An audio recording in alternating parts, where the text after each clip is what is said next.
What is up, Bizarre Rights and Bizarre Society? Welcome back to the most bizarre show on the internet. I am the one that some refer to as Shane Squatch. And alongside me, as usual, I have the big bad boo daddy himself, Sir Orin Felix. Welcome to the show, sir. Thank you. That was like really dramatic. Are you working on your like movie trailer voice there? Well, moving with today's topic, I'm sure that everybody has probably at least seen the cover art, so we're not going to be totally mysterious about it. But we, of course, have to go about these type of topics with a serious manner. So we can joke, of course, a little bit with cryptids. I'm sure we won't be able to hold ourselves back from joking here and there along the way. But at least going into true crime, you have to at least have some type of professionalism, right? So that's our way we can do professionalism, is a semi, not so wrestly intro. Instead, you get almost like a book reading narrative. You get like an audiobook intro. That's what you get. Hey, this show is just the model of professionalism. So, I mean, it totally works. Inspired by a true crime novel, just for you, my friends. There you go. So, not really any news and updates this week, but you guys can catch our next episode of Bizarre Inquiries, our YouTube live show. It's going to be Thursday. Actually, you guys want a live update? Pretty funny, actually, live update. I have a little container of fries sitting here.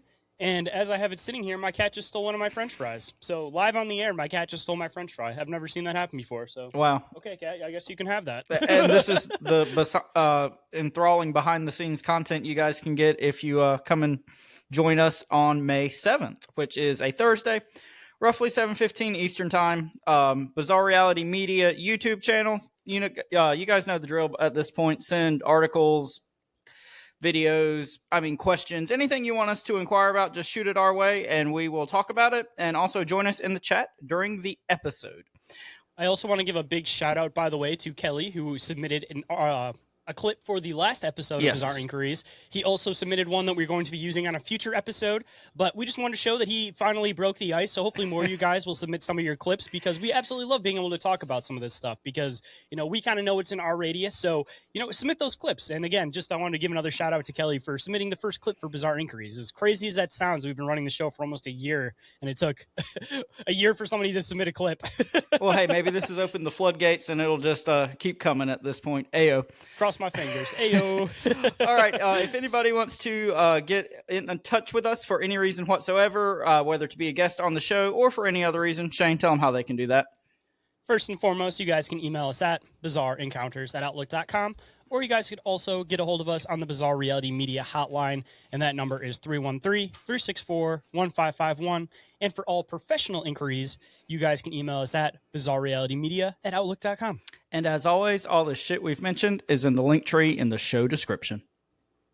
And moving on into today's topic, as I had mentioned coming in the beginning with our, semi-professionalism, as much as we can do, of course, we're going to be moving into some different topics with, considering we've been talking a lot recently about like a cult and a lot of this other weird philosophy behind things. It kind of seems like it might be kind of a good direction to move in. So without further ado, I want to get into some true crime with Orin, and hopefully we can shine a little bit of a different perspective on this stuff, considering that we're coming from it with a little bit different of a background than most true crime stuff. Yeah, so like you said, Shane, we've kind of hit all the big cryptids at this point. We've hit a lot of the big UFO stories. We've done some conspiracy stuff, a lot of folklore. So I think it kind of makes sense to dip our toes into true crime and things of that nature a little bit. So we're going to start with a big one. We're going to start with maybe the biggest true crime story. We're going to start with, as everybody knows from seeing the cover art and clicking on this episode, the Zodiac Killer. Bum, bum, bum. Bum, bum, bum. So, Shane, unless you got anything else, I will go ahead and get us started. I don't have any buttons today because I'm trying to be professional, so okay. I'm just going to make mouth sound effects for you guys today, okay, so. That'll be way more professional. It's a lot more limited, so I can't be as ridiculous with it. So maybe it's a good I'm thing. sure you can find a way. All right, so jumping in. The Zodiac Killer is widely regarded as one of the most infamous serial killers in American history. He was active in the San Francisco Bay Area from December of 1968, at least through October of 1969. He is known to have murdered at least 5 people and seriously injured at least 2 others.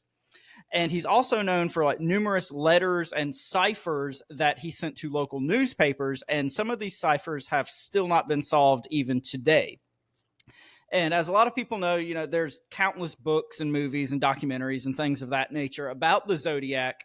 But even like 60 years later, the killer's true identity is still unknown. So I think that's why... Even though everybody claims to have it figured out. Yeah. You know, every documentary you see, they're like, we have hard evidence that this is who it was. But I think that's why, you know, this case is so famous and has such legs, is because, you know, 60 years later, nobody still knows. And like you said, everybody's got an opinion about it. So yeah, it's kind of one of those cases that lives in like infamy, kind of like the Black Dahlia murder, that it seems like it's getting to the point now where we've gotten so far away from it that more than likely the person that originally committed the crime is probably gone by now. Absolutely. So it's going to make it that much harder to actually figure it out. Like the Golden Gate the Golden Gate Killer, that was one that was like almost at that point where if that we would have waited another 10 years to figure that out, probably never would have figured it out because the guy would have been gone. It just would have been this case that lived in infamy forever. So I feel like this is going to be one of those ones that everybody will have it figured out, but you never really know for sure because you can't really ask anybody. Well, and like I said, that's what makes it kind of interesting. So unless you got anything else, I'm going to start jumping into some of the attacks.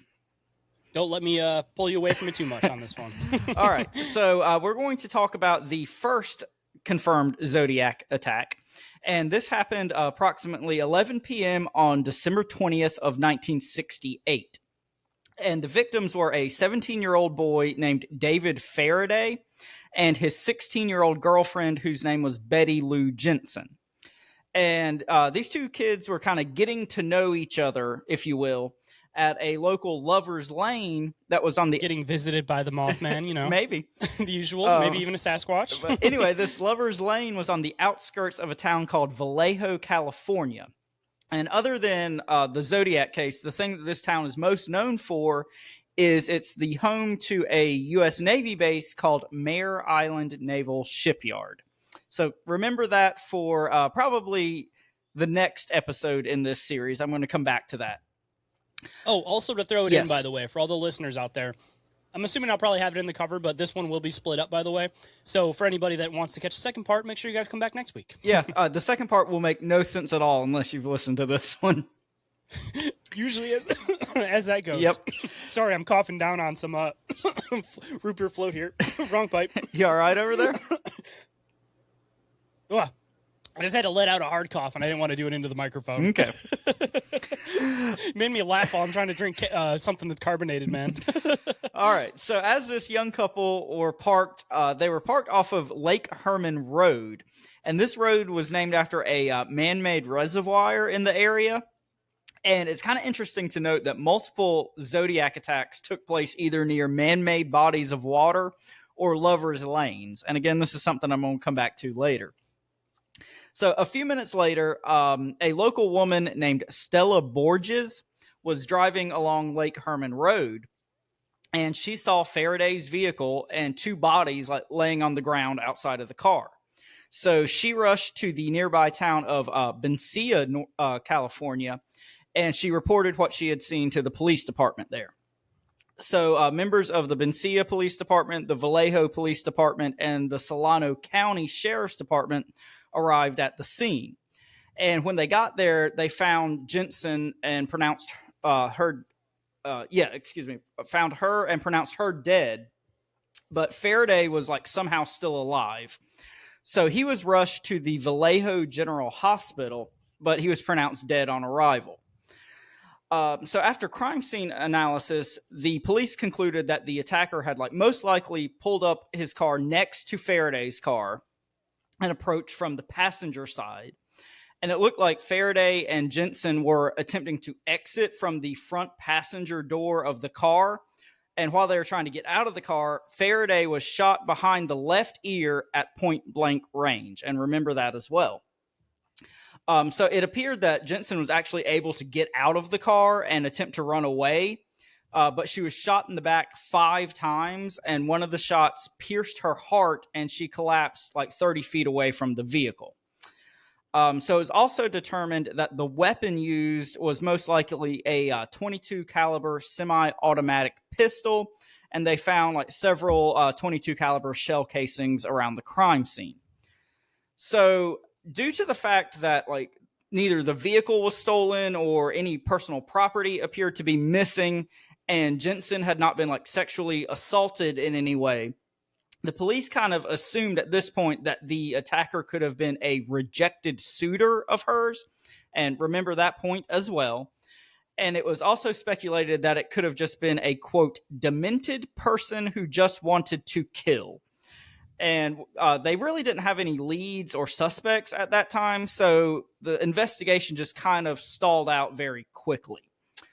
So, Shane, do you have any thoughts or anything to throw in before we move on to the next section? I don't want to jump too far ahead with some of the ideas that I want to jump with on this one, because I'll wait till we get a little bit farther in. But I just want to throw in just like an original thought on this one that obviously everybody knows this guy was never ended up being caught. He tended to go after like these younger couples that were like in these locations doing things, So, I don't know if it's really been thrown as like part of the profile, but like I've always been kind of curious if maybe it could have been some type of like a religious fanatic, for example, that kind of knew that like kids were trying to, get off in this area. So they almost kind of see it as maybe like correcting deeds or something like that. Because one of the things that I always found the most fascinating about the Zodiac Killer was the fact that he's this like really melodic killer that plans things out, but at the same time, like the kills are like spontaneous, where it's just like two kids will drive up and he just like will do it, leave them there, and then take off on it. But there's like all this like planning behind this like extremely spontaneous thing. Like it's just psychologically, it's just like a very like strange like series of murders. It's personal and impersonal at the same time, kind of. Yeah, exactly. And that's why I said I kind of get into the point where like I don't feel like it was almost like personal enough that even maybe this one was his first suitor. I kind of just wonder if like he just may have been somebody that had this like idea that was placed in his head about like this is a virtuous thing that I'm doing, stopping these people from doing these like evil deeds, for example. Because it seems like that ends up being a common trope with a lot of these guys is they have to like justify why these things are okay in their own mind, even if it only makes sense to them.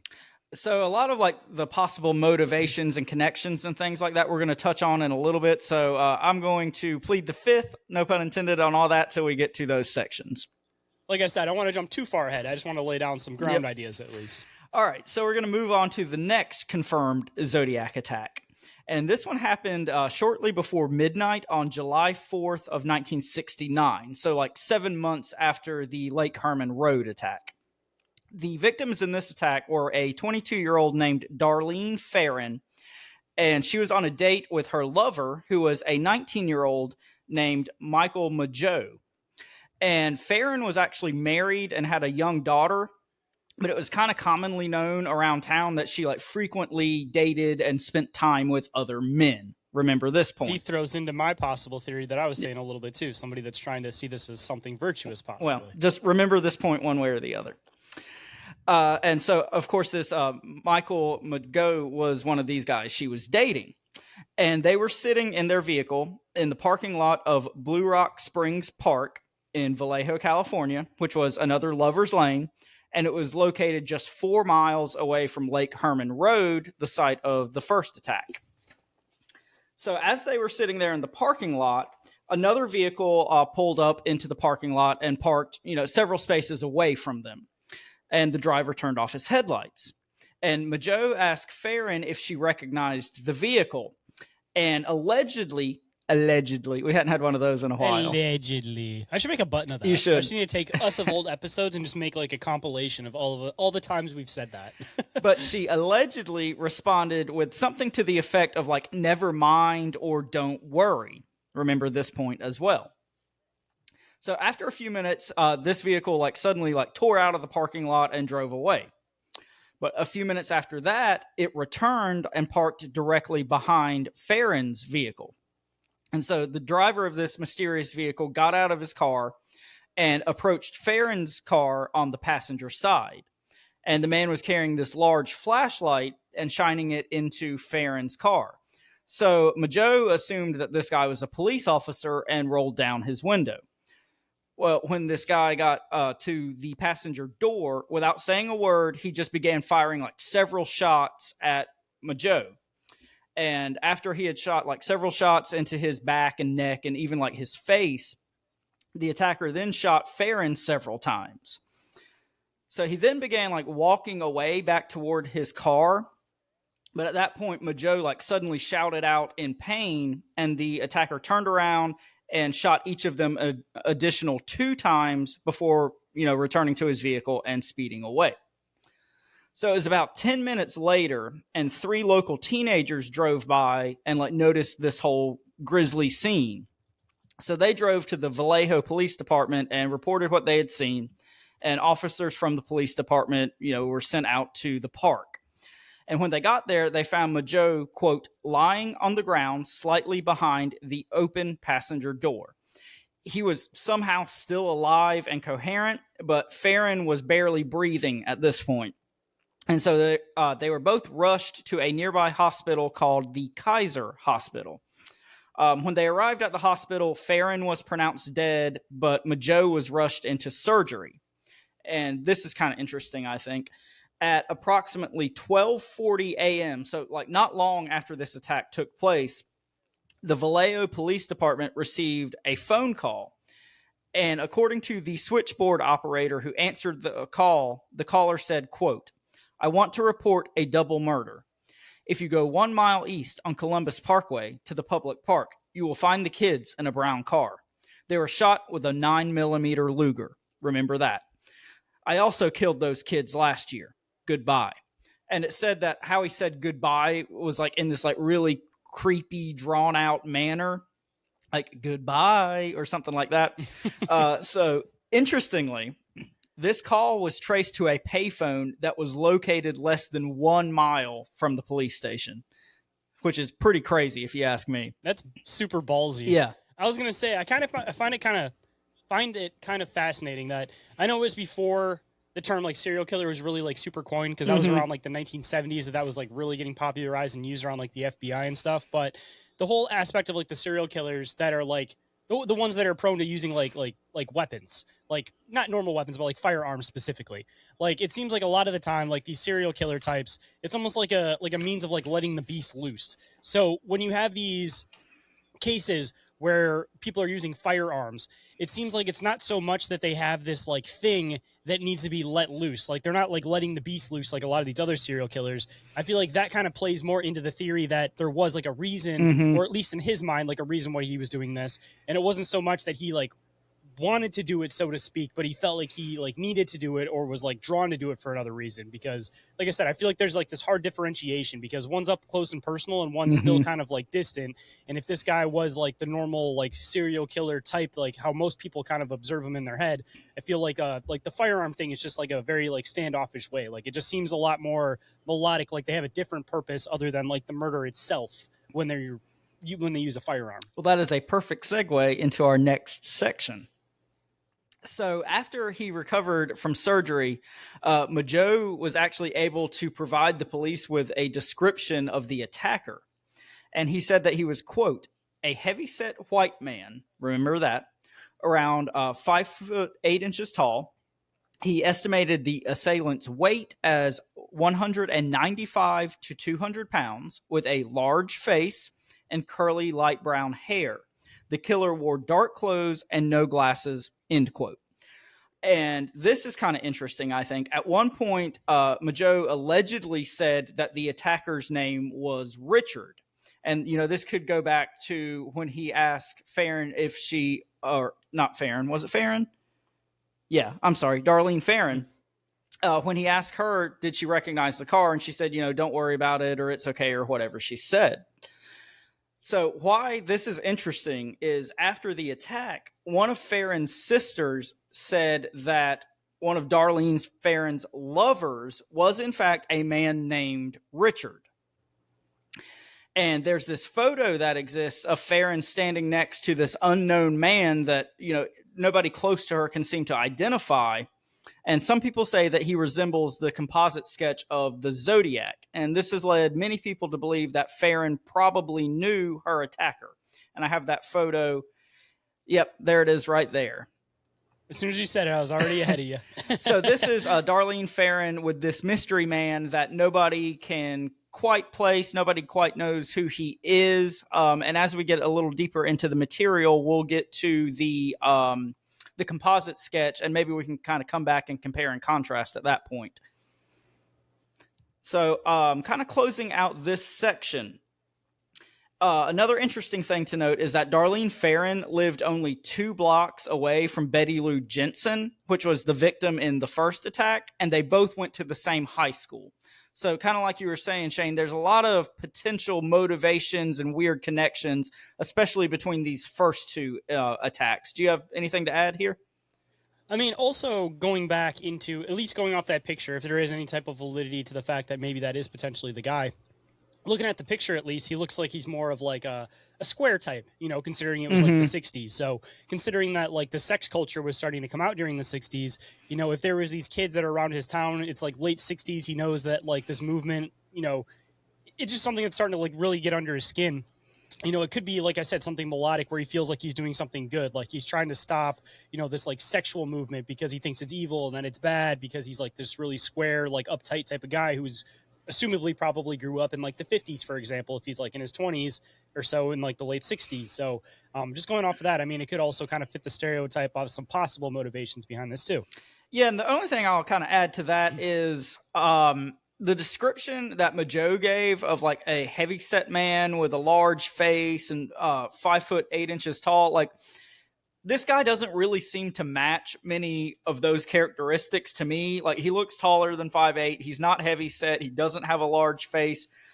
So personally, I mean, while this guy does kind of resemble the composite sketch that was done later, he doesn't really match the description that, the actual victim gave. So I think this is kind of one of those maybe harebrained, like internet history channel type theories. And I don't personally put a lot of stock in that is the Zodiac. Now, it's very possible that Ferrin did know the killer or the Zodiac, whatever you want to say, but I just don't think that guy is actually him.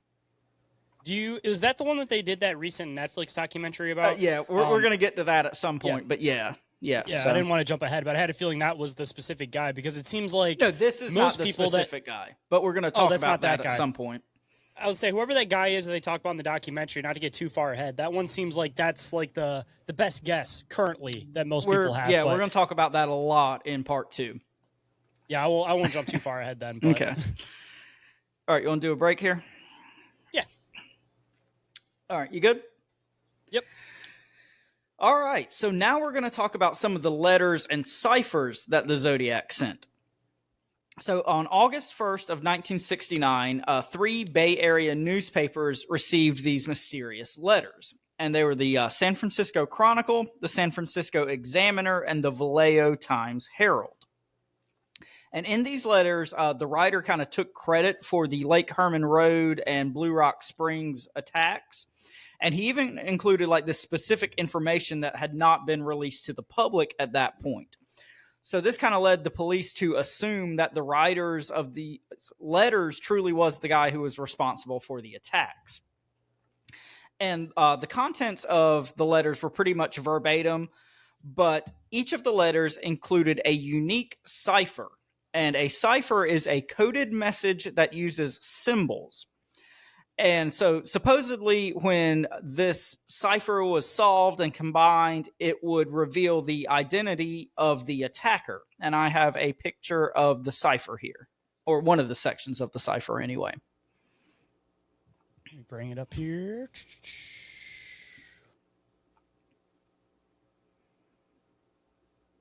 There it goes.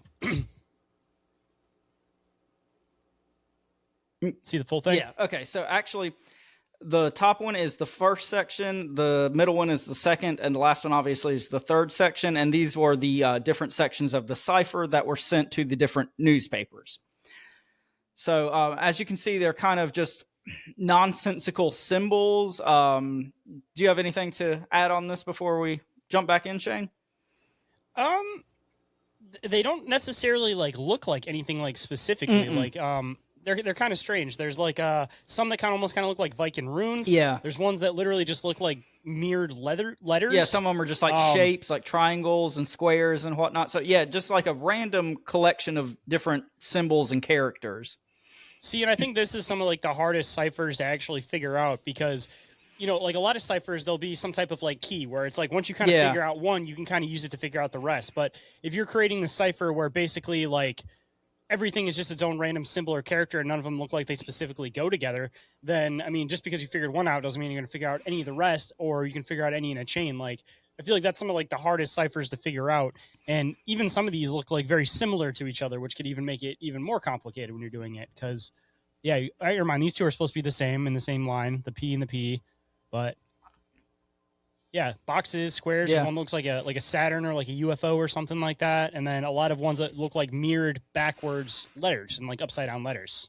Yeah. So jumping back in the letter that came with these ciphers, the writer demanded that these ciphers be printed on the front page of each of these 3 newspapers, or he would, quote, cruise around all weekend, killing lone people in the night, then move on to kill again, until I end up with a dozen people over the weekend. And he signed this letter with this strange symbol that kind of resembles like a crosshairs, like from a gun. And this symbol would kind of soon become what was synonymous with the Zodiac. And I've got a picture. There's one right there. Yeah, and if you move on to the next photo, it will show a part of the letter and then the signature, the Zodiac crosshair symbol there at the bottom. And you can see it's like very slanted, messy handwriting.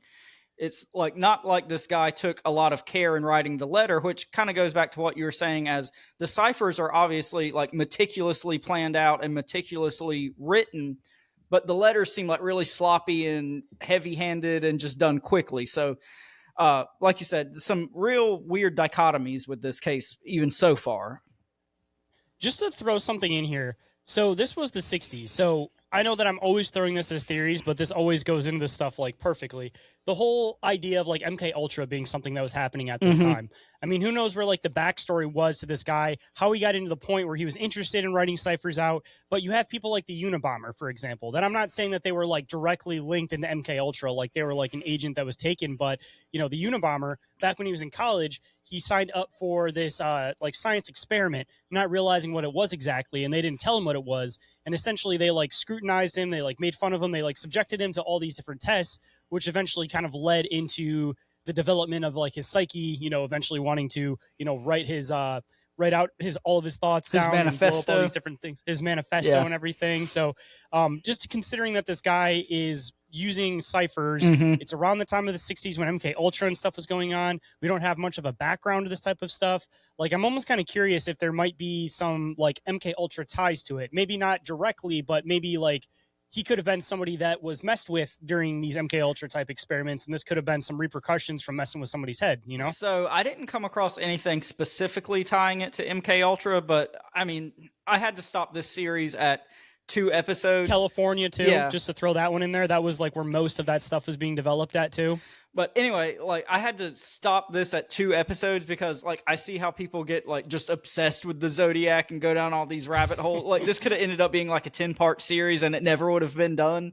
So, but anyway, I didn't come across anything specifically with an MK Ultra connection. But in part 2, when we talk about some kind of suspects and theories and things like that, I think there is some things that kind of could touch back on that. So keep that in mind for next week's episode. Dude, like, just a weird thing to think about, man. Back in the 60s, that was when they were, like, really testing this out. Like, random people coming into bars, and they just put, like, acid in people's bars and start, like, into people's drinks and start, like, interrogating them and stuff like that. Like, you know, they didn't know, like, the full potential of that, how it reacts on the human psyche. So there could potentially have been these, like, little ticking time bombs that are just everywhere. And it was just a matter of time before they just finally snapped because they just were pushed to the peak of whatever it was. Like I said, even just the simple thing with the Unabomber, like he thought he was doing this college experiment and it lasted 3 years of him just going in, writing a paper, and then basically getting made fun of for writing this paper that was all of his like thoughts and ideas put down onto it. Like just little things like that people don't even realize. Like, you know, I feel like just, again, the time and place of this, I feel like a lot of these people could just be remnants left over from some of these experiments without having a direct tie to it. Yeah, I think there definitely could be something there. A lot to unpack for sure. But jumping back in,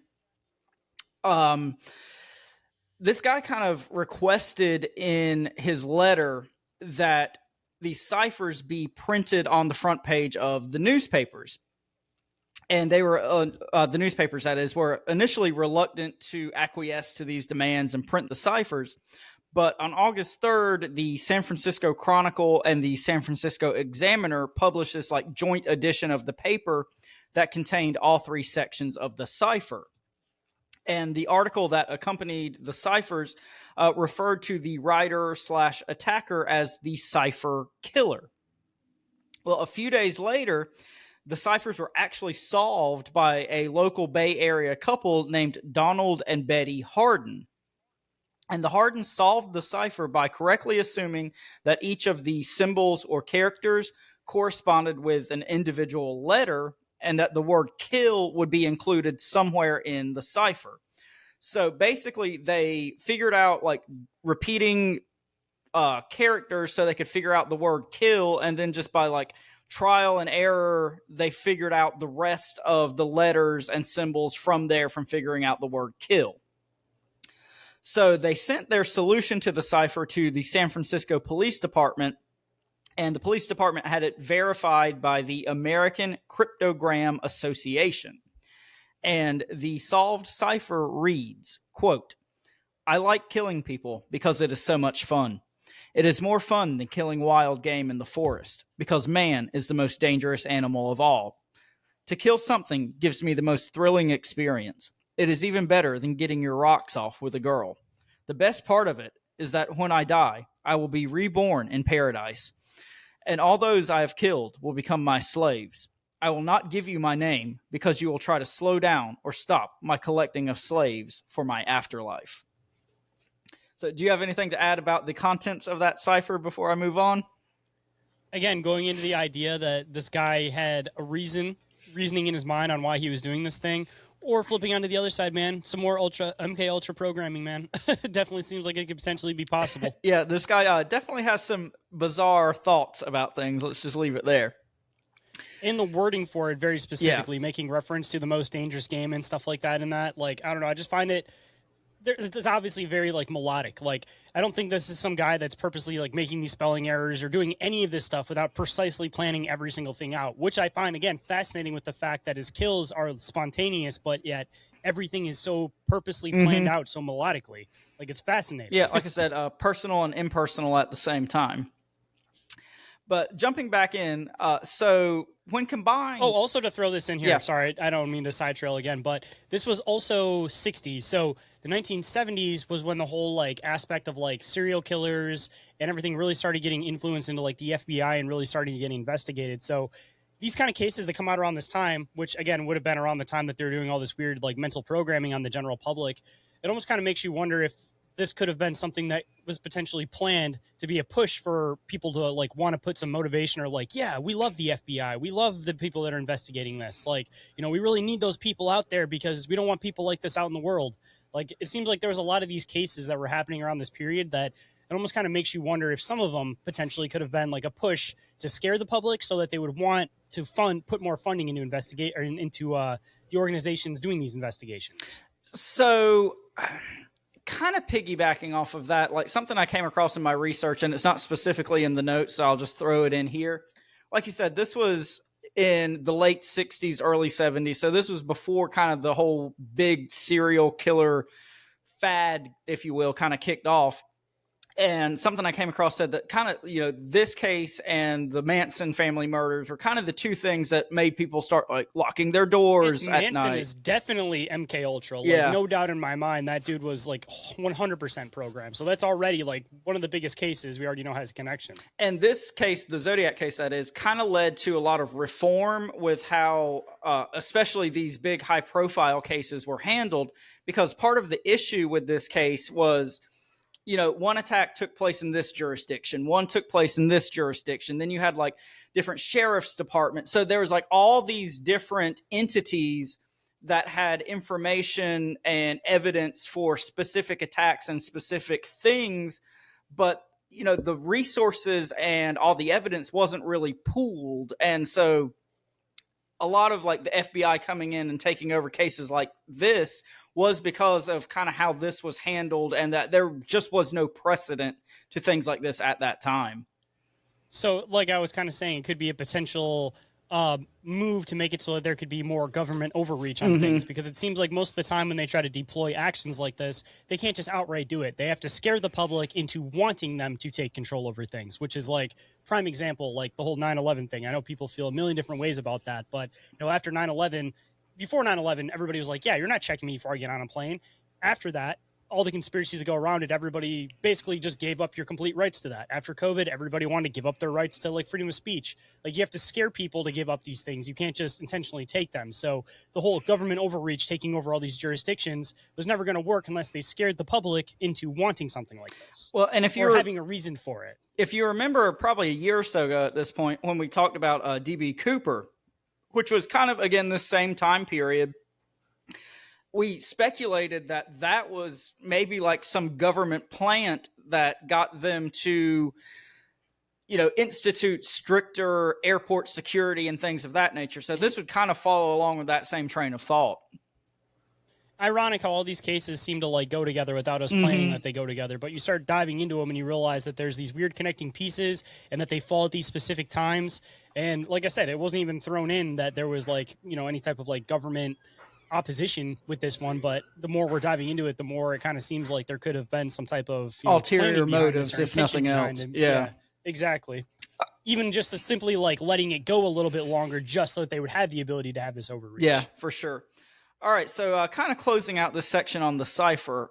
So due to the fact that when the three sections of the cipher were combined, it consisted of 408 individual symbols.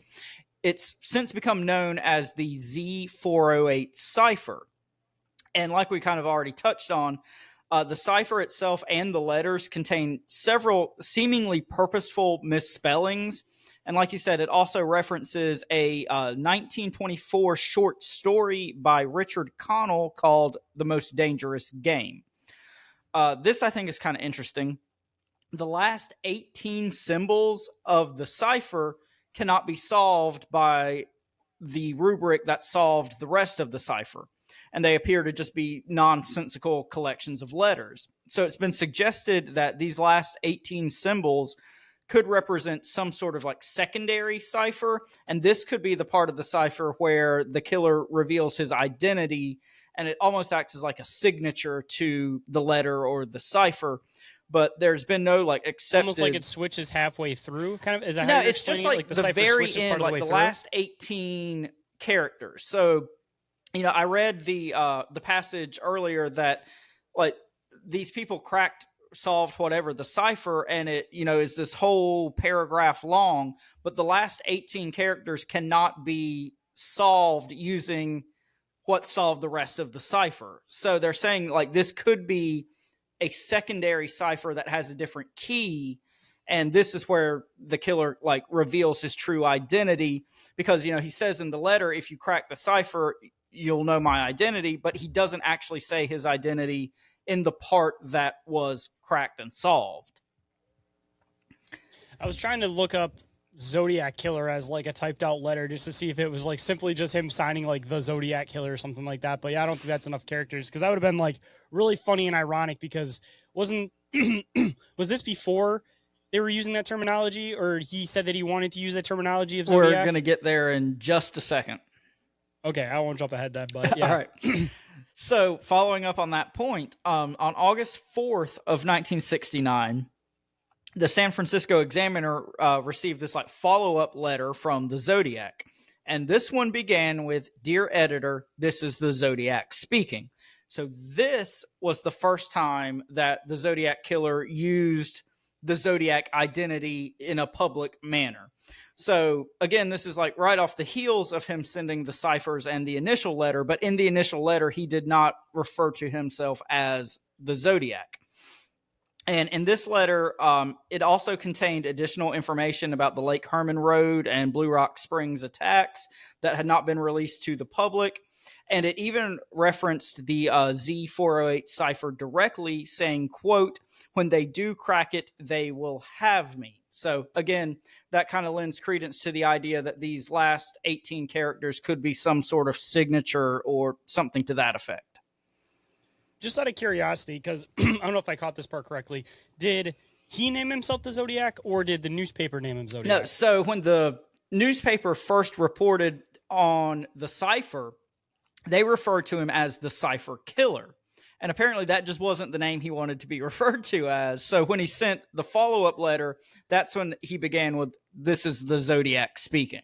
See, that's what I find fascinating is that there's very few serial killers, and that just shows the fact that these people are absolute control freaks, and that already just shows part of their psychological profile, that most of the time it's the media that names them, and the name comes afterwards. But there's a handful of these killers that the media will say something, and they're like, no, this is my name. And that really gives you, again, like a profile of how controlling of an individual that type of person is, because I think one of the main other people that said, this is my name, is Dennis Rader, the BTK. He specifically said, my name is the BTK Killer, and then they started calling him that because they were calling him other things. So, again, diving into his psychological profile, absolute control freak. Yeah, and we're going to... But also hiding under the facade of a normal person. So, I mean, definitely seems like this guy might also fit that profile, possibly, too, if he hasn't been caught. Well, we're going to get into a lot of that in part 2. Hey, man, the only reason Dennis Rader got caught was because he was sending files in, messing with the police, and he was like, hey, if I put this on a hard drive, you guys won't be able to track it back to me, right? And they were like, no, I won't be able to track it back to you. What are you talking about? And then you send it in, and then they track the floppy disk back to the exact church computer that he used. Yeah, what could possibly go wrong?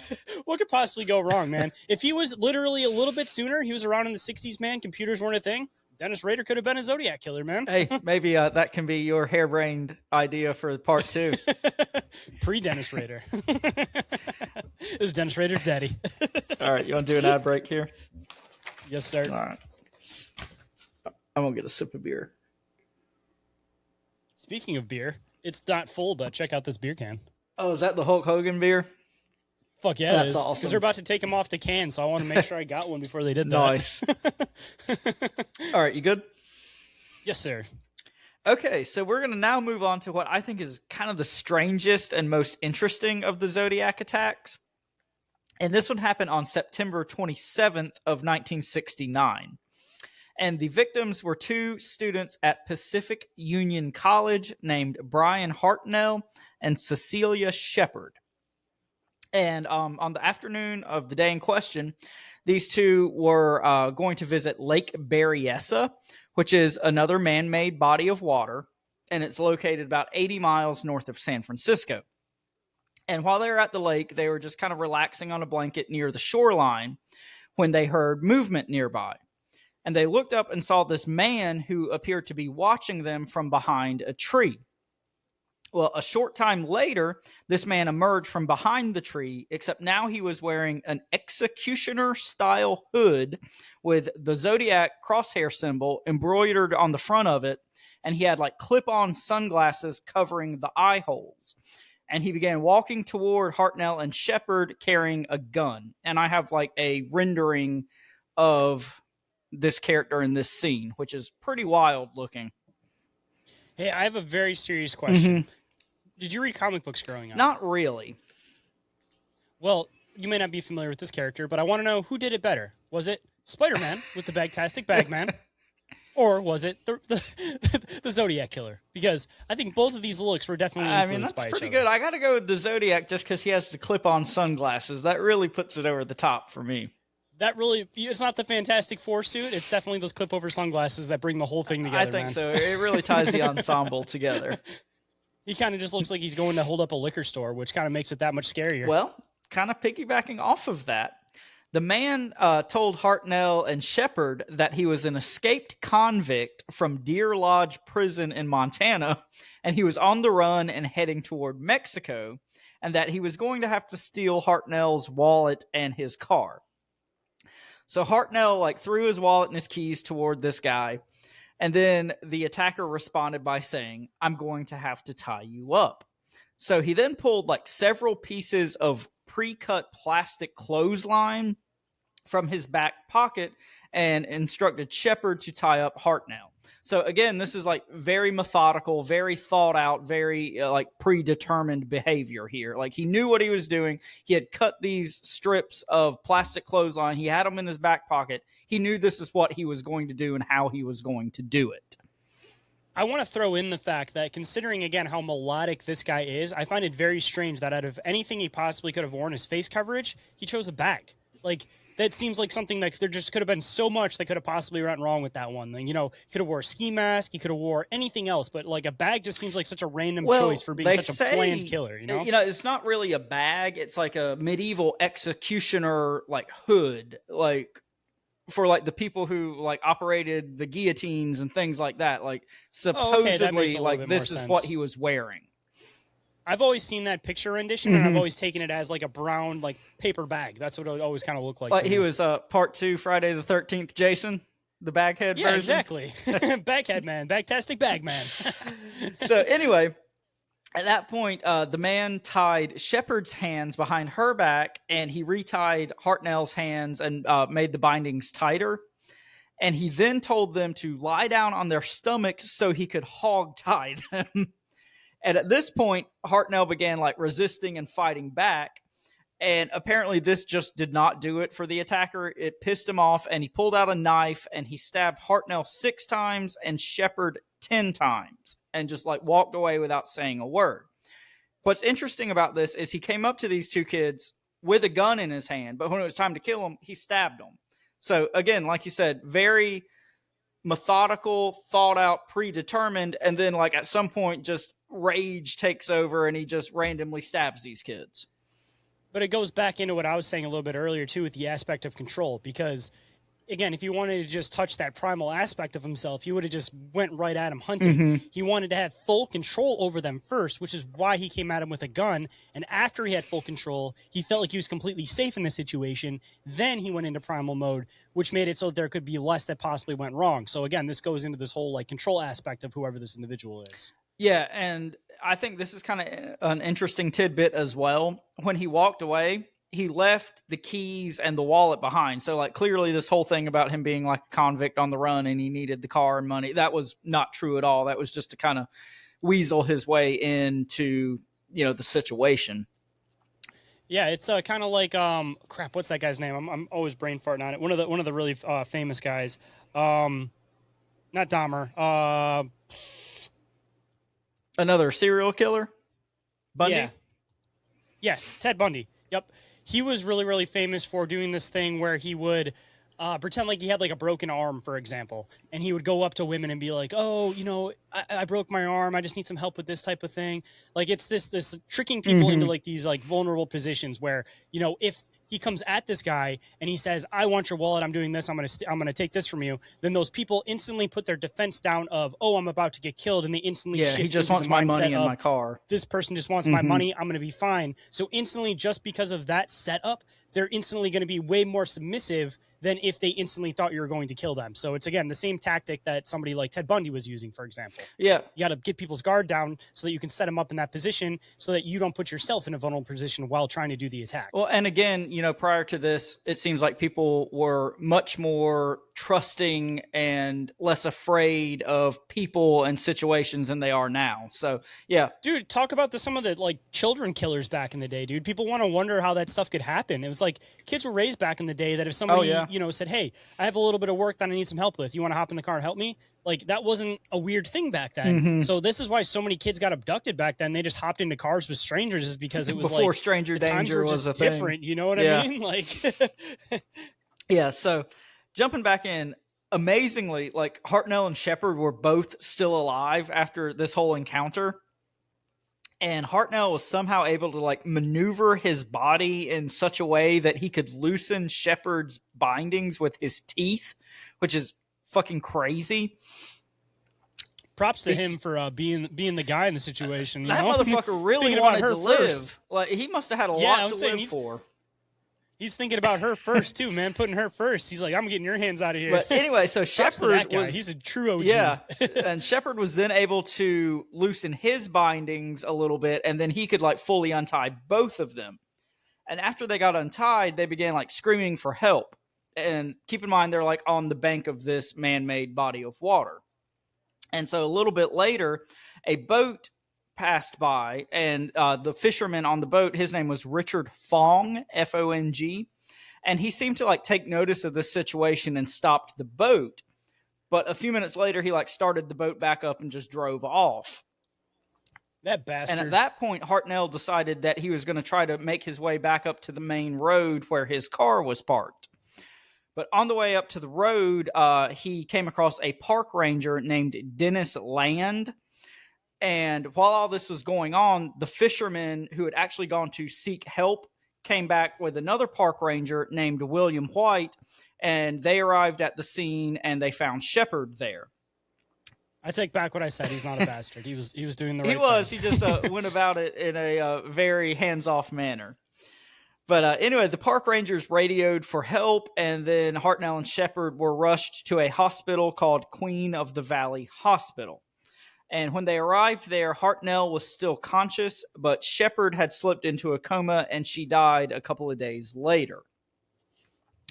So when the officers arrived at the crime scene there at Lake Berryessa, it had already been compromised because one of the park rangers had removed all of the physical evidence from the crime scene and moved it to park headquarters. So again, this is one of those things now everybody knows don't mess with crime scenes, keep everything pristine and untouched. And, this guy thought he was doing these guys a favor by collecting all this stuff up and moving it to the headquarters. So just another reason how all the types of investigation and police work changed a lot after this particular case. Dude, have you ever dived into the Black Dahlia murder? A little bit. That literally could have been solved if it wasn't for all the reporters touching and messing with everything. Oh my God, that one was awful, dude. And that was even earlier than this, right? Yeah, that was back in the 1940s. Yeah, they tampered with every single piece of evidence to the point where it's they really just couldn't even have anything to follow, dude. It was ridiculous. See, that's the messed up part about this is if there was potentially a psyop, it's kind of there's a good purpose for it, but the government overreach, it's kind of but on the other side, it's kind of yeah, things wouldn't get solved if it wasn't for some of this stuff. So it's kind of like a double-edged sword on some of this stuff. Yeah, for sure. And people talk about, well, why aren't there serial killers nowadays? It's well, Dahmer you can't. Yeah, you can't because of technology and everything. Dahmer, that's what, the early 90s, early mid 90s. That was probably the last time you could get away with that. And yeah, at this point, once you kill one or two people, they're going to catch you. You just can't stay on the run. Your face is recorded everywhere. There's drones in the air everywhere. People have cell phone tracking where all they have to simply do is, if you say theoretically kidnapped and try to kill somebody, their family could give access to the phone records and know the last GPS location of the phone. They could track you down from there. It's almost I feel impossible for these types of events to happen. But going back to just the 70s, dude, these numbers got so high with some of these serial killers, the dating game killer. They guessed that his number could have been up in almost the hundreds, for example, because he was just going around the country, do something on the side of the road, throw him off to the side and go about the rest of his day. It's crazy how much this stuff has shifted in just the past 50, 60 years as far as investigations and stuff go. And again, a positive thing in the aspect of people aren't able to conduct these types of crimes anymore. But the only thing that we had to give up, our ability to privacy, basically, to be able to have this safety net, so to speak. Yeah, for sure. I feel the 70s, 80s, that was probably the sweet spot, no pun intended, for this sort of thing, because there was enough media and television, newspaper coverage that people could put these pieces together and really sensationalize and popularize these killings. They could still control the narrative too, because it was mainly through TV. They could, but there wasn't enough technology that they could catch these guys. So like I said, it's this really weird sweet spot almost. And that's why I think there are so many serial killers during this time period. Dude, I mean, even look at Dahmer, for example, and I'm sure we'll probably get into him at some point, but that happened in the 90s. This guy specifically picked a black neighborhood because he was a white guy and he knew the police really wouldn't show up. And he was literally had bodies on bodies on bodies in an apartment. The police the whole came entire to his apartment building could smell it.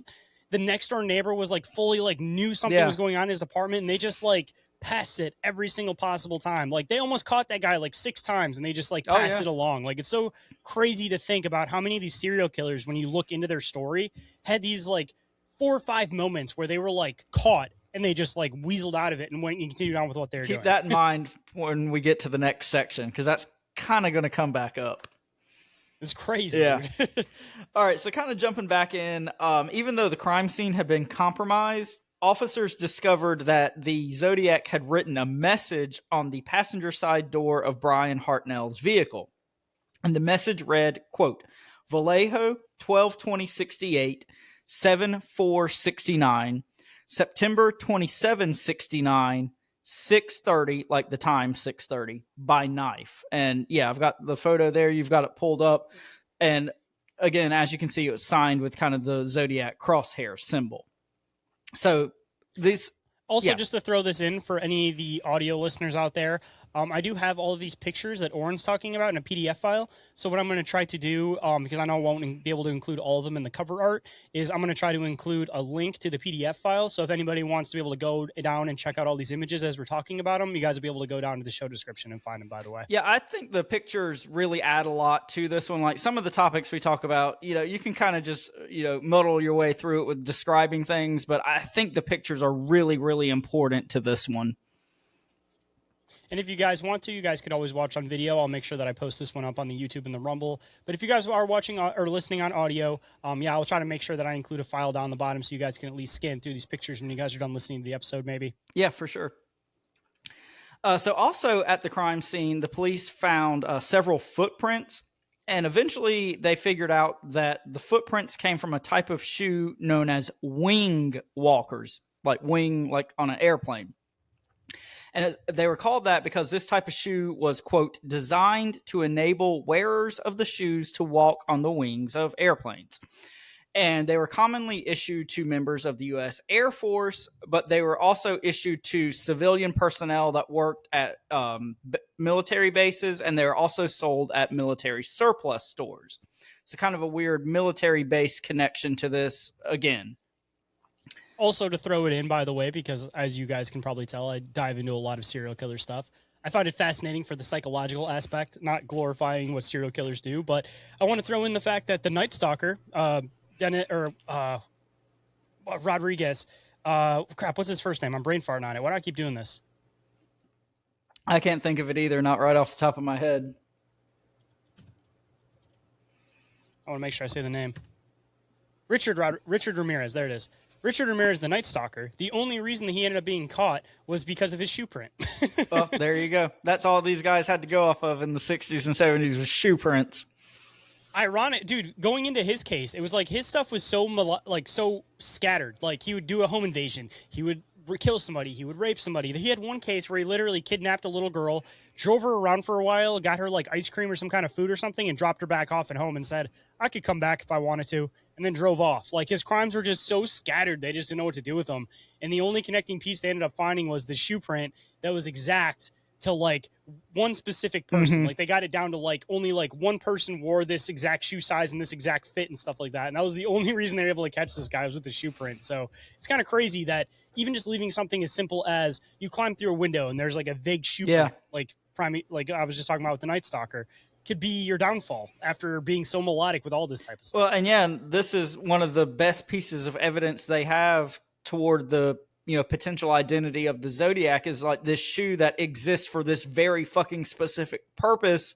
And it's kind of only available and, even widely known to a very specific group of people. And people want to talk shit about a Bigfoot cast being evidence. And we're going to get back to some of the possible reasons why this guy could have had those shoes when we get to part 2. And I mean, even going into just another train of thought, thinking about this, and again, maybe this is something that wouldn't have been in like the psyche of a person that was doing these types of crimes back in the day, but like nowadays, people really want to like throw somebody off if they're trying to be really melodical or really smart about shit. They can wear like a very specific shoe to somebody that's completely not them and purposely wear the wrong shoe size and like totally just fuck the cops up if they're going that hard off of shoe prints. You could have like those fake Bigfoot like wooden feet print apparatuses, but like for shoes, and then they'd never catch you. Commit all of your murders in clown shoes. There you go. Then they think the Nephilims did it. They'll think fucking Shaq's doing it. Just got to make sure you do it in your Shaq's house. All right. So at approximately 7:40 on the night of the attack, the Napa County Sheriff's Department received a phone call. And according to the guy who answered the call, the caller said, quote, I'd like to report a murder. No, a double murder. They are 2 miles north of park headquarters. They're in a white Volkswagen Carmen Ghia. I'm the one who did it. And then it seemed like the attacker set the phone down, but like didn't hang it back up. But eventually they were able to trace the call to a car wash that was located half a mile from the sheriff's department. So again, this is the same thing he did before. Commits this murder, goes basically to the doorstep of the police department and calls in this call, like basically taunting the police. At this point, I feel like he's doing this stuff on purpose to the point where he's probably like walking past the police station and that like in mind. waving at him, smiling at him, or something like that to go to these places, just as like a fuck like you a test, almost, like an auxiliary rush. You know what I mean? That they're like that fucking close, but they can't catch you. Like I guarantee you, this guy was probably like waving at the police, walking past the police station, just being like a kind, normal citizen. Keep that in mind. All right, so a little bit more in this section. When officers arrived at this phone booth, they found the receiver like still unhooked, and they found several fingerprints and palm prints, but they couldn't like connect them to any known suspect.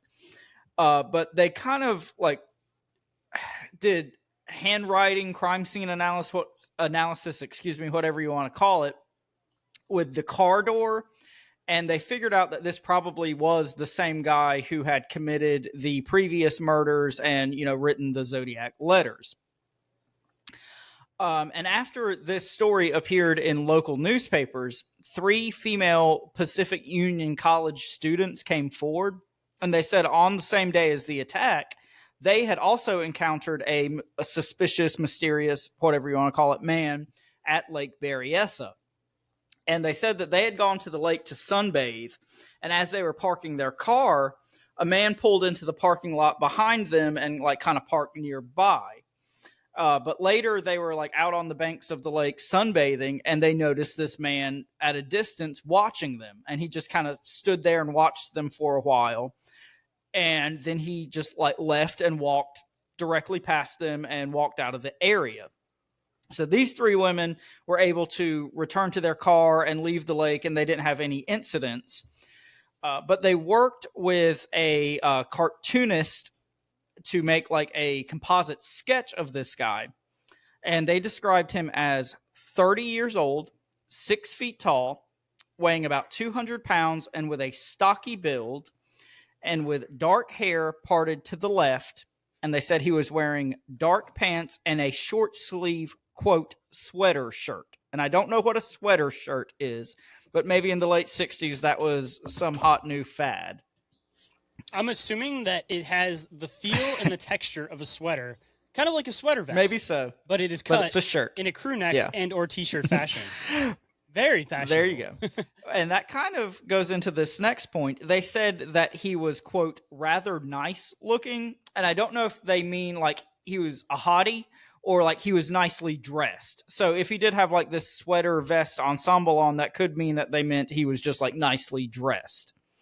Take you from a sock hop to hopping in a sack, and not in the way that you think. And then maybe just stabbing you a little bit. But I've got a photo of the composite sketch if you want to pull that up and take a look at it, Shane. Bring it up right now. And sure. There you go. Yep. So kind of keep this one in mind for when we touch on suspects and whatnot in part 2. Maybe we can pull this one back up and look at it again. Do you want me to bring this one back with the first photo by chance? Or do you want me to save this one for part 2? Yeah, just save it. Okay. Okay. And you want to do an ad break here and you can just cut out that last part, I guess? For sure. That works. Okay. Good timing, I guess. All right. You good? I've done a lot of Yes, reading in this song. I'm out of breath. You're a lot better at reading than I am, because I always come in with all this confidence, like I'm going to read so good, and I get caught up on the show, because it's like I've been practicing trying to read with like the kids at night, but when I read on the show, I get like excited when I'm reading, and then I just catch up on my words all the time. So like props to you, dude, that you're able to like run a whole show and just not fuck shit up like well, I do. I've gone through these notes so many times I almost have them memorized at this point. I'm better off the top of my head. Like some of the best episodes I wrote are the ones where I can basically just run off an idea and I don't have to read. I feel like if I don't have like some sort of notes, I like forget things I really, really wanted to say. But it's funny how like you and I both run the show, but we have such like different ways about going about like doing like a research for an episode. All right, so this is the last section. So this one's not that long. So Yeah, I'm gonna have to clean this episode up anyways because I want to clean up me staggering on Richard Ramirez for like 30 seconds. Okay. All right, you good? I know all the nicknames, but I always forget the actual names, or I'll remember like the last name, and it's like, what's the first name? Fuck. Well, everybody just calls him by the alias anyway. So Yeah, exactly. I know all the aliases, I know the profiles, I know the stories. I just mess up the names sometimes, which I'm bad with names anyways, so it kind of fits. all right, you good? Yes, sir. Okay, so we're going to close out this episode with the last confirmed being the keyword there, Zodiac attack. And this one happened on October 11th of 1969, so about 2 weeks after the Lake Berryessa attack. And in this one, the victim was a young man named Paul Stein, and he was a graduate student at San Francisco State College, and he worked part-time as a driver for the Yellow Cab taxi company. And at about 9:30 p.m. on the day in question, he picked up a lone male passenger in downtown San Francisco, and the man asked to be taken to the intersection of Washington Street and Maple Street, and this was kind of in like this ritzy neighborhood known as Presidio Heights. And when the cab arrived at this destination, the man apparently like asked to be taken one block further to the intersection of Washington Street and Cherry Street. And once they were parked, supposedly this guy like pulled out a 9mm handgun and fired one shot behind Stein's right ear at point blank range. And, you know, the 9mm. You say it was San Francisco, by the way? Excuse me? You said San Yes, Francisco? sir. It was downtown San Francisco.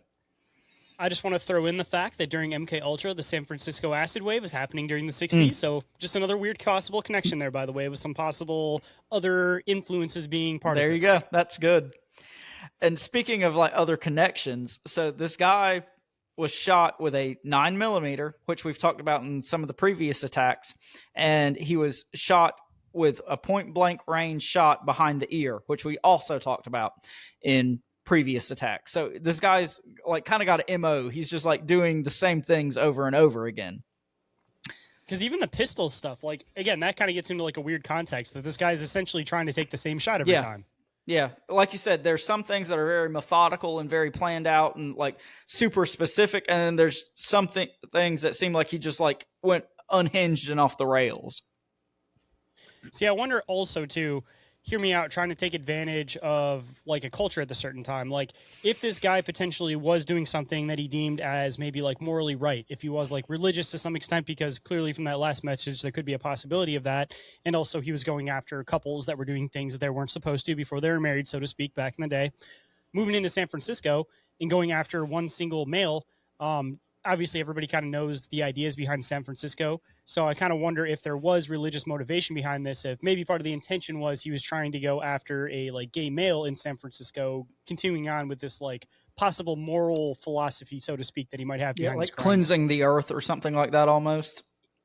Yeah, because all the other ones have been couples, and then this one was just one single guy. But again, considering it's San Francisco, that was kind of the thing around San Francisco, on top of the fact that there was a San Francisco acid wave happening in the 60s. There's a bunch of MK Ultra links with all of that stuff happening. Like, it just kind of seems like a very, like almost like too perfect of a place for like this final crime to happen. And it also kind of seems like it could have this additional influence that kind of continues on with the possible motivations behind the crime. I think that's a really good thought. And, you know, in the research I've done, I didn't run across anything like specifically listing him to like possible religious motivations, but I think that makes a lot of sense.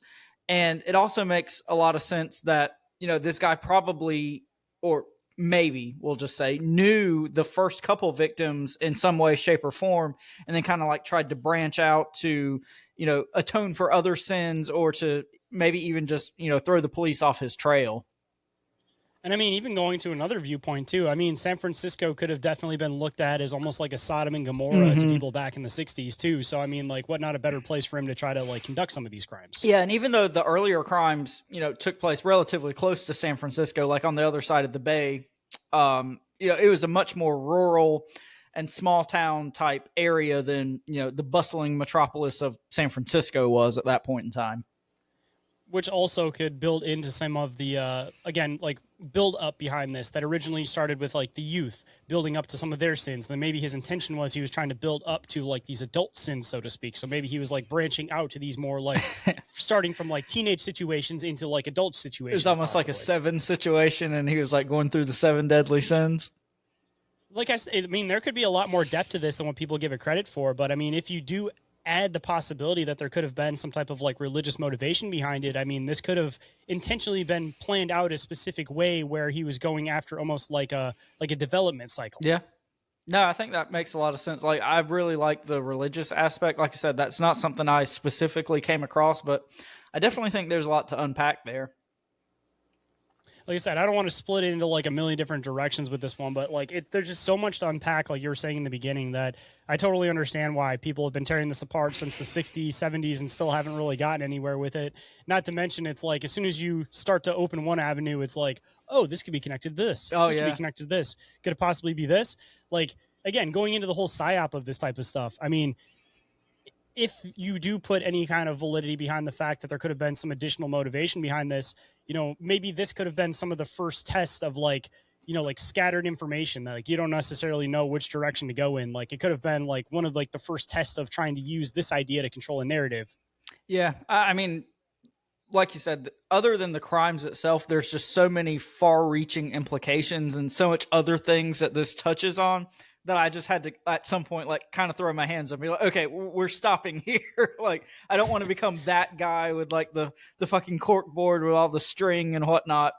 But I mean, also too, I know that profiles weren't fully developed yet, so it's not like somebody could be taking like multiple profiles and like putting them together. But like this guy almost seems like he could have methodically been like, could it be religious? Could it be something Zodiac related? Could it be something completely spontaneous? Like, I almost wonder if part of his intention was to leave it so that there are so many different angles you could go down that all make sense, that it just purposely added to part of like the cipher. Definitely. And I think that's a lot of stuff that we'll kind of touch on in part 2. And I think this will be a lot of fun to come back and talk about, like, once we've talked about all the attacks and all the communications and the ciphers and just the entirety of the case. I think we'll have kind of a better mental picture of what was going on here. I mean, even the depth of it, man, I almost started to kind of question if even like wearing the specific plain shoes could have been intentional. Yeah. Like we said, everything on the front end of these attacks seems very methodical and very planned out. And then just when he gets in the heat of the moment, he just kind of loses it. But jumping back in. So after the Zodiac shot this Paul Stein gentleman, 3 children across the street that lived in this apartment building, they saw the killer like rearranging Paul Stein's body behind the steering wheel of the taxi cab and like arranging him in this upright position. And he then like closed the door of the cab, wiped it down, and began walking away north on Cherry Street. So these kids called the San Francisco Police Department, and they reported supposedly what they had seen as a man wearing a, quote, dark or black jacket. And the police dispatcher, you know, either made a huge mistake or was super racist, and he alerted officers to be on the lookout for a black man. So these kids said the guy was wearing like a black jacket, and the dispatcher was like, hey, look for a black man. It was the 60s, 70s, man. Anytime you say there was a crime committed, they're like, look for the black man. So, incidentally, and this is fucking crazy and kind of goes back to something you talked about a few minutes ago, there were 2 police officers that were patrolling the area looking for said black man, and they came across a white man who was wearing dark clothing, and he was walking toward a park and former U.S. Army base, there's military bases again, known as the Presidio.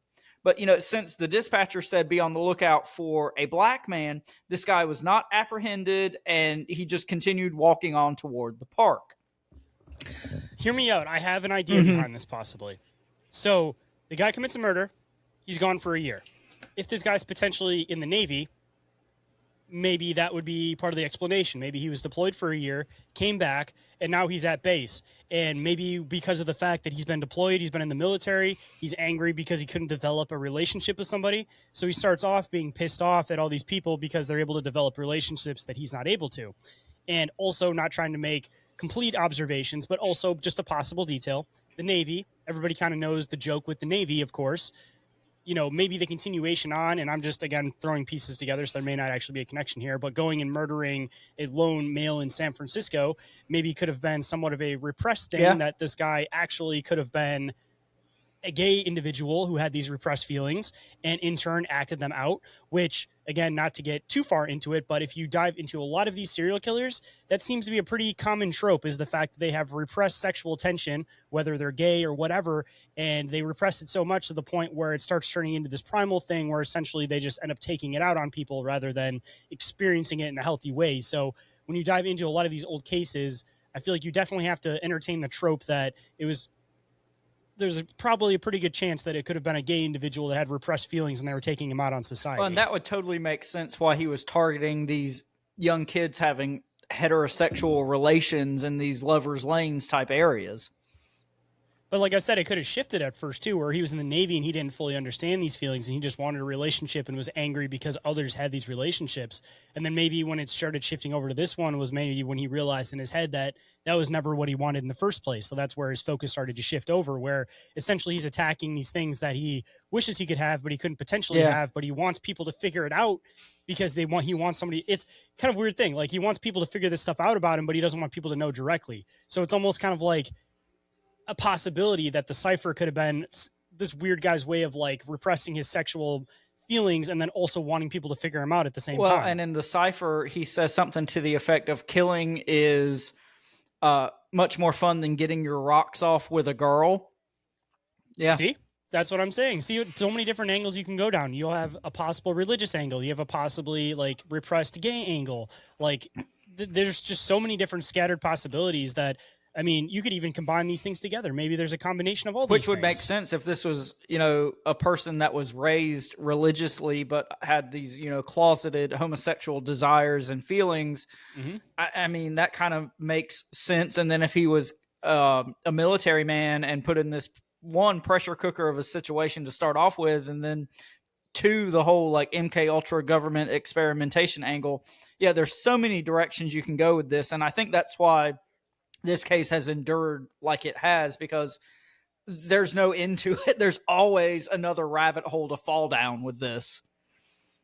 And even just another weird connection, possibly the whole thing with about, I'm going to kill these people and they're going to be my slaves in the next life. If this guy did have military connections, he could have spent some time in the Middle East and maybe started to kind of fall under some of like the Muslim philosophy, since he was coming from a Christian perspective, and maybe started to adopt some of these other ideas that kind of made sense to him. And that's could have been where some of this like weird influence kind of comes in with the whole, I'm going to have these people as my slaves in prison, like it's, or in heaven paradise, or whatever he wants is what to call he it, referred like, to it. In paradise. Yeah. Like that could show that there could be this military connection where he's getting influence from like Muslim cultures, like overseas, for example. No, I totally think there's like some sort of military angle element at play here. It's just specifically what is it and how much does it kind of factor into everything. But jumping back in. So when the officers arrived at the scene of the attack, Paul Stine was pronounced dead. And they interviewed the three children who called the police. And at that point, that's kind of when they figured out that this like error or miscommunication had occurred, and that these two officers most likely encountered the attacker, i.e. the Zodiac Killer. So at this point, the officers rushed to the Presidio and began like extensively searching it, but they never found any sign of the attacker. But following the attack, the children were interviewed by a police sketch artist, and a composite sketch of the attacker was produced. According to the description provided by the children, and keep in mind this was children's accounts of what they saw. The attacker was 25 to 35 years old. He was a white male, approximately 5 feet 9 inches tall, weighing approximately 150 pounds, with reddish brown hair in a crew cut, and he wore heavy rimmed glasses. And here is the infamous composite sketch of the Zodiac. You have any thoughts on this, Shane? It does look very similar to the first guy, but I will say that 50s, 60s, even going into the 70s, the typical square blue collar worker guy was white button up shirt, black pants, square glasses, military type haircut. So like, Yeah. this is such like a hard profile that so many people fit in that This era one looks that exactly it's like people like try the to run DB off of these. Cooper composite sketch Yeah. as well. Like it's identical. Everybody looked like Yeah. this at that time. So it's like so hard that everybody's like, this must be the guy because it looks like this guy in the picture. It's like, yeah, but everybody at that time either looked like that Exactly. or they looked like a hippie. Yeah. So it's like No, I totally agree with you on that. So also at the crime scene, they found several fingerprints. Again, they could not be conclusively tied to any known suspect at that point. They found 9mm shell casings. And so at this point, since this was so much different than the previous Zodiac attacks, they assumed that this was kind of just like a robbery gone wrong, and that this guy, just in cold blood, killed Paul Stein just to like rob him for his, taxi cab fares. But anyway, on October 13th of 1969, so 2 days after the attack, the San Francisco Chronicle received a letter from the Zodiac. And in this letter was included a small piece of Paul Stein's blood-stained shirt. So at that point, they knew this was a Zodiac killing. And the letter read, quote, "This is the Zodiac speaking. I am the murderer of the taxi driver over by Washington, Street and Maple Street last night. To prove this, here is a blood-stained piece of his shirt. I am the same man who did in the people in the North Bay area. The SF, meaning San Francisco, police could have caught me last night if they had searched the park properly, instead of holding road races with their motorcycles, seeing who could make the most noise. The car drivers should have just parked their cars and sat there quietly, waiting for me to come out of cover." And this takes a hard fucking turn at this point. "School children make nice targets. I think I shall wipe out a school bus some morning. Just shoot out the front tire and then pick off the kiddies as they come bouncing out. Dun, dun, dun." Dun, dun, dun.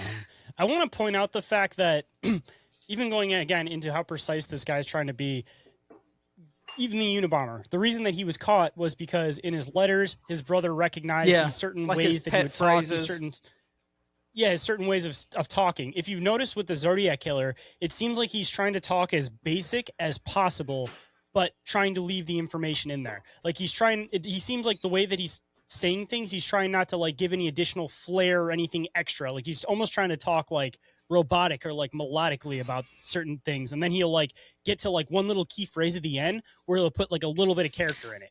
So I'm assuming that little bit of character is what's intended to be the clue, and the rest he's trying to make it so that he's throwing you off. Or on the flip side, if the guy's thinking on a whole other level, he's trying to distract you into looking at the part where he's writing, where he's putting a little bit of emphasis on it, because the real clue is hidden in the robotic melodic part. Well, and that's something I came across at some point in my research, is a lot of people, and even like the police at the time, have speculated that this guy was like much smarter than he was like trying to come across in these letters and these correspondences, and like all these misspellings and whatnot were purposeful to try to make him seem like he was dumber than he really is or was. They should have looked into if there was somebody, or if there was a nuclear sub at that Navy base, because I almost kind of feel like at the point of that, if this guy was like military connected, he may have been working on some like high level shit at a Navy base. And the best thing I could think of for somebody that's thinking on a whole other level like that is somebody that's working on like a nuclear sub or something like that, for example. So if they had like a way of checking into that, I feel like you might actually potentially have that person's name on that list somewhere. Well, I mean, I'm sure the government has all those files somewhere, unless they've lost them like they have everything else.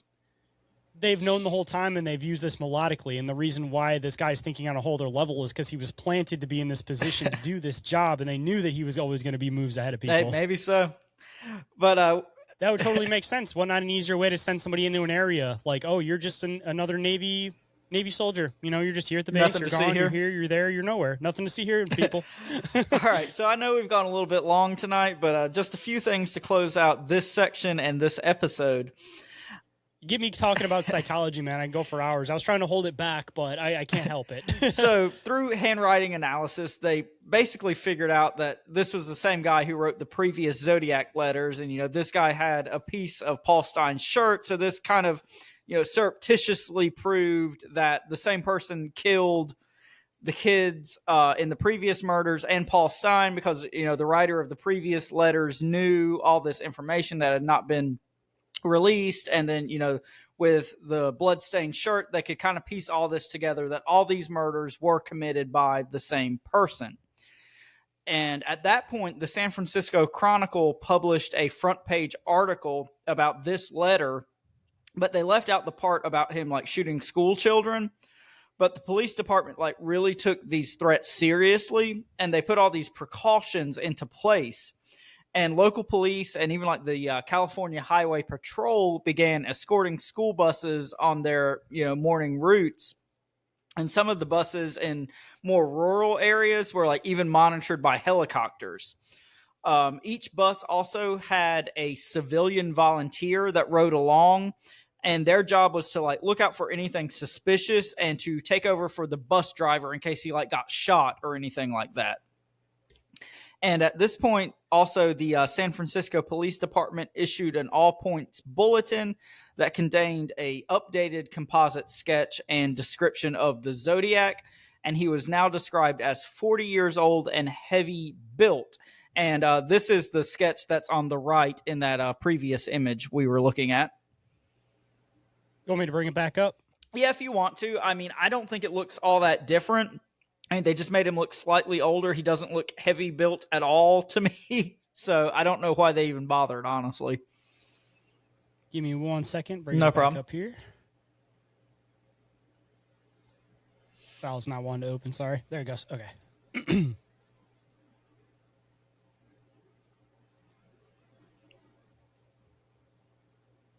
There they are.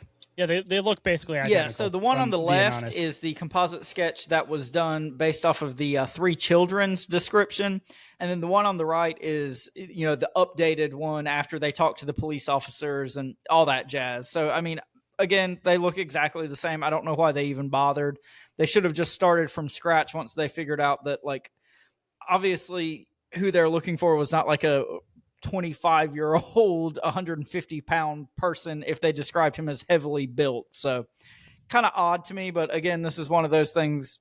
All this was like a very new science at this point, and they were all trying to figure out how this kind of shit was going to go. They both look like Concerned Citizen 1 through 6 in any 1950s sci-fi movie. It's just like the most generic, vanilla, run-of-the-mill dude you've ever fucking seen. Like, again, talk about it like a time, though, that you basically either had hippies or everybody looked the same. So it's like developing the science. It's a lot easier now because everybody tries to be so, like, individual that it's like you don't really come across two people that look the same very often. But, like, back in this time, man, it's like it's a good idea, but it's like you have this group of people that all look different, and then this group is like, it might as well all just be the mugshot of the same guy. Everybody's got the same haircut, same clothes, same glasses, doesn't matter. But at this point in time, this was when the Zodiac story really began to like receive national media attention. And they say that's kind of because like the earlier attacks happened in this more rural, small town area, like north of San Francisco. But like once it hit San Francisco, then it hit the big city, and, he was threatening children, and that's like really when this blew up. So that's all I've got for this section. Part one here, I think this is a good place to end for tonight. Shane, do you have any final thoughts about this section? I feel like I put most of my thoughts down as we went through it, so I guess I will save anything else that I might have for part two. All right, sounds good to me. And part two is going to get pretty bizarre. In part one, we were kind of just going through the nuts and bolts of the story and the actual attacks, but we're going to get more into the correspondences and the letters and some thoughts and theories next week. But on that note, if you guys are interested in supporting the show and all the hard work that goes on behind the scenes that you guys don't get to see, but sometimes you also do because we fuck up in the show. I leave it in there. I leave it in there purposefully. Sometimes we fuck up and you get to see how the sausage is made. But anyway, Shane, tell them how they can do that. First and foremost, you guys can go and check out our Patreon. One tier available over there for $2.50 a month, because I know people don't want a bunch of additional subscriptions and all that. But if you guys want to support our work for cheaper than buying a can of pop or a candy bar for the entire month, you guys can do that. And if you guys want to check it out and see what it's all about, there's a 7-day free trial. And if you guys like it, hopefully you guys will stick around. And you guys can also check out the Bizarre Reality Media merch store with t-shirts starting at the absurdly low and oddly specific price of just $15.68 plus shipping. Wow. I may have had one loaded up, sorry. And if you guys, and I know times are tough out there, but if you guys would like to support the show in some other ways, one of the best ways that you guys can do that is through leaving a review or rating for the show, anywhere that you guys happen to listen to the show. And Orin, what's our typical rule for that? 1 and 5 stars only. And with that, you will either get our love and appreciation, or you'll get ridiculed. But either way, it'll be fun for us. It'll be fun for you. So take that extra 2 seconds to leave us an awesome review. And you guys can also share the show with your friends or family or neighbors or anybody that you think would like the show, or you can share it with any of your enemies that you think wouldn't like the show. Either way, we don't really give a shit. Just share it. Because shows like this wouldn't be possible without listeners like you. So thank you. I'm going to make sure I get that as a button for next time. You and only you. You and only you. And if you guys want to keep up to date on the show, you guys can always go and do what, Orin? You can follow the show on Instagram and Facebook and just do all the internet things. You guys know how the internet works.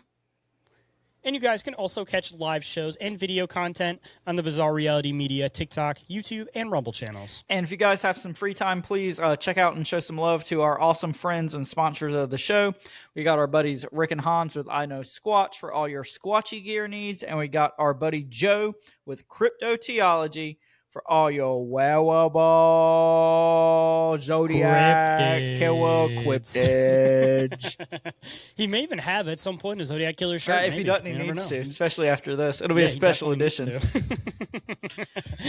And if you guys have even more additional time, don't forget to go and check out our friends with affiliate links. We got Dimension Devices to get some paranormal investigating equipment. And we also got Sticker Mule if you guys want to get some stickers, t-shirts, any of that kind of fun stuff for your business or podcast.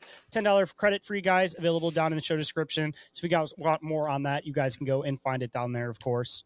And every single thing that we mentioned is all available in the link tree, which is available down in that show description. And as usual, I always got to remind you guys, and I'll always remind you guys every single episode, to always, always remain and stay bizarre. Bizarre. Bizarre. What in the hell is a Zodiac? God damn, this some serious gourmet